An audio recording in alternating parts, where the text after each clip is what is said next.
Partie théorique. Le grand mystère du tétragramme ou le Yod-He-Yod-He. Ce qui est en bas est reflété à ce qui est en haut. Hermès Trismégiste. Extrait du Corpus Hermeticum. Grand 1. Les éléments. Toute la création, le macrocosme comme le microcosme, le grand univers et le petit univers, est le produit de l'action des éléments. C'est pourquoi, dès le début de l'initiation, je traiterai de ces forces et considérerai surtout leurs profondes et multiples significations. Jusqu'à présent, la littérature occulte en a peu fait état. Aussi vais-je aborder ce domaine mystérieux et lever le voile qui a été jeté sur ces lois. Il est difficile d'enseigner ceci à un non-initié, pour que celui-ci non seulement sache ce que sont les éléments et quelle est leur activité respective, mais aussi qu'il puisse ultérieurement les utiliser. Tout l'univers est semblable au rouage d'une horloge dont les parties sont interdépendantes. Même la notion de divinité, cette dernière étant conçue comme un être sublime, implique une vision fragmentée de ce qu'elle est en réalité. Elle recèle plusieurs aspects, lesquels sont ceux des éléments. Je m'étendrai plus longuement sur ce sujet dans le chapitre consacré au concept de Dieu. Dans les plus anciens écrits de l'Orient, les éléments sont appelés tatwas. La littérature européenne ne tient compte d'eux que pour attirer l'attention sur leurs effets bénéfiques et mettre en garde contre leurs influences maléfiques, car des actes précis peuvent être entrepris ou omis sous l'influence des tatwas. On ne saurait douter de l'exactitude de ce fait, mais tout ce qui a été publié à ce jour ne mentionne qu'un aspect peu significatif de leur pouvoir. Les explications relatives à une meilleure compréhension peuvent être trouvées dans des livres traitant d'astrologie, où ils sont assez bien décrits. En ce qui me concerne, cependant, je pénétrerai plus exhaustivement le mystère des éléments, et je choisirai de livrer une autre clé qui est, il est vrai, analogue à celle que divulgue l'astrologie, sans avoir toutefois aucun rapport avec cette dernière. De cette clé, inconnue jusqu'à présent du lecteur, j'enseignerai les multiples procédés d'utilisation. Dans les paragraphes suivants, je traiterai de façon plus détaillée des analogies et de l'action des éléments. Non seulement je dévoilerai leur signification théorique, mais j'enseignerai aussi leur usage pratique, car c'est justement en celui-ci que réside le plus grand arcane. Le plus ancien livre de sagesse, le Tarot, renferme la grande science secrète des éléments, dont la connaissance et la maîtrise sont représentées par le premier arcane, le battleur ou mage. Sur cette première lame, le glaive symbolise le feu, le bâton l'air, la coupe l'eau et le denier la terre.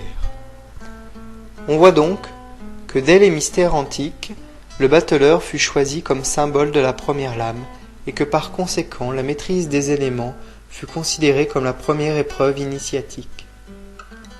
En l'honneur de cette tradition, je consacrerai aux éléments la plus grande attention, car, ainsi que nous le verrons par la suite, ce savoir est le moyen universel permettant la résolution de tous les problèmes.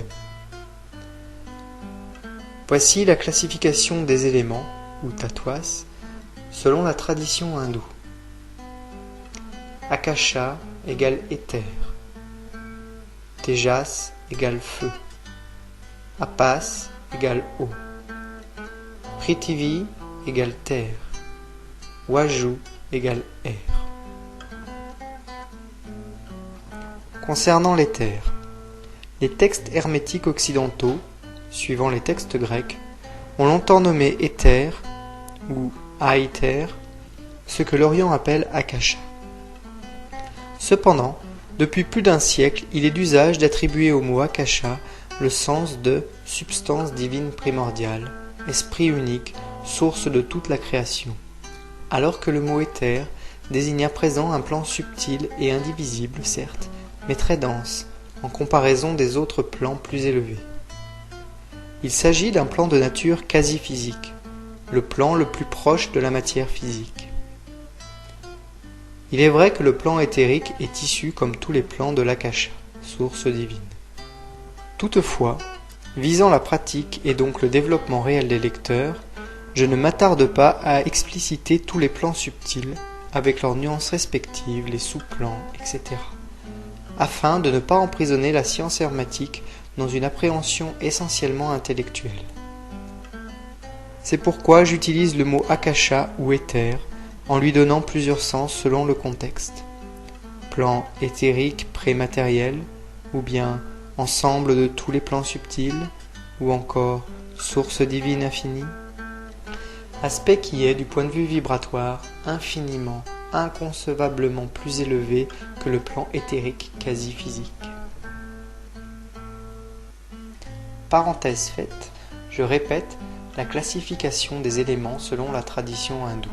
Akasha égale éther, Tejas égale feu, Apas égale eau, Prithvi égale terre, Waju égale air. Selon cet enseignement, les 4 tatwas les plus denses sont issus du 5e tatwa, l'Akasha. Celui-ci est, par conséquent, le principe primordial, et nous devons le considérer comme la 5e force ou quintessence. J'expliciterai dans un paragraphe entier ce qu'est l'Akasha, l'élément le plus subtil. Les propriétés spécifiques de chaque élément, des plans les plus élevés à la matière dense, seront également précisées dans les paragraphes suivants. Dès maintenant, le lecteur peut donc comprendre qu'analyser un si grand mystère de la création n'est pas une tâche aisée, pas plus que de le décrire d'une façon telle que chacun puisse appréhender ce sujet et s'en faire une image claire. Outre la théorie, j'indiquerai la valeur pratique des éléments, afin que l'érudit, qu'il soit chimiste, médecin, magnétiseur, occultiste, mage, mystique, kabbaliste, yogi, etc., etc., puisse en faire usage. Le but de ce livre sera atteint si le lecteur parvient grâce à cet enseignement à pénétrer ce sujet de manière à pouvoir l'appliquer dans son domaine d'élection. Petit 1, le feu. Ainsi que nous l'avons déjà mentionné, dans l'Akasha, ou source divine primordiale, gît l'origine des éléments. Le feu, Tejas selon les orientaux, est né de cette source et est considéré comme étant le premier des éléments. À l'instar de tout ceci, il ne se manifeste pas seulement sur le plan matériel, mais dans tout ce qui fut créé. Les propriétés fondamentales du feu sont la chaleur et l'expansion. C'est pourquoi, au commencement de la création, le feu et la lumière vinrent à l'existence, et qu'il est écrit dans la Bible « Fiat lux », que la lumière soit. Le feu est donc à l'évidence l'origine de la lumière. Chaque élément recèle 2 polarités, l'une de nature active et l'autre de nature passive. Il en est par conséquent ainsi du feu. La polarité positive est toujours constructive, créatrice et productive. La polarité négative est, au contraire, déstructurante et destructrice. Il faut donc perpétuellement tenir compte de ces 2 propriétés fondamentales. Les religions ont généralement attribué à la polarité positive le bien et à la polarité négative le mal. En vérité, le bien et le mal tels que les humains les conçoivent n'existent pas. Dans l'univers, il n'y a pas de bonnes ni de mauvaises choses, car tout a été créé selon des lois immuables. En celles-ci se reflète la volonté divine, et c'est seulement en les connaissant que nous pouvons nous approcher de Dieu. Ainsi qu'il a été déjà dit, le feu a la propriété d'être expansif, et cette expansion se manifeste par le fluide électrique. Par cette expression, nous n'entendons pas seulement l'électricité matérielle, bien que, comme nous le verrons plus loin, celle-ci soit d'une nature analogue. Le feu est actif et latent dans tout ce qui fut créé. Il habite donc tout l'univers, aussi bien le plus petit grain de sable que l'immensité visible mais éloignée. Il réside enfin dans ce qui est invisible pour nous. Petit 2. L'eau. Nous venons de considérer l'origine et les propriétés de l'élément actif, le feu. Dans ce paragraphe, je décris son contraire, l'eau. Comme le feu, l'eau provient de l'akasha, source divine primordiale. Mais par rapport à lui, elle a des propriétés absolument opposées, le froid et la contraction. L'eau recèle également deux polarités, l'une positive, constructive, vivifiante et nourricière, l'autre négative, dissolvante, décomposante et fermentante. Puisque la contraction est la propriété fondamentale de l'eau, de cette dernière est issu le fluide magnétique. L'eau, à l'instar du feu, réside dans tout l'univers, et selon la loi de la création, l'un ne pourrait subsister sans l'autre, son contraire. Ces deux éléments, le feu et l'eau, sont les énergies fondamentales créatrices de toute chose. Par conséquent, dans tous les cas qui se présentent à nous, nous devons toujours considérer ces deux éléments et leurs manifestations respectives, le fluide électrique et le fluide magnétique, ainsi que leurs polarités internes et opposées. Petit 3. L'air. L'élément suivant est l'air, qui est également issu de l'akasha, source divine primordiale. Certains initiés ne le considèrent pas comme un véritable élément, mais lui attribuent plutôt une place médiatrice entre le feu et l'eau. Ainsi, l'air établit-il un lien, de polarité neutre, équilibrant l'action expansive du feu et l'action contractante de l'eau. Par le jeu réciproque des deux polarités inhérentes à chacun des deux éléments fondamentaux, le feu et l'eau, toute la vie créée est devenue mouvement. Dans ce rôle médiateur, l'air a reçu du feu la chaleur et de l'eau l'humidité. La vie serait donc impensable sans l'existence de ces deux propriétés. Celles-ci constituent les deux polarités de l'air. La chaleur est génératrice de vie, l'humidité porte à terme la destruction. Il est nécessaire de préciser à nouveau qu'il ne s'agit pas, quant aux éléments que nous étudions ici, du feu, de l'eau et de l'air habituels. Ceux-ci ne constituent chacun qu'un aspect de l'élément tel que ce dernier se manifeste sur le plan de la matière grossière. Nous traitons donc exclusivement des propriétés universelles des éléments. Petit 4. La Terre.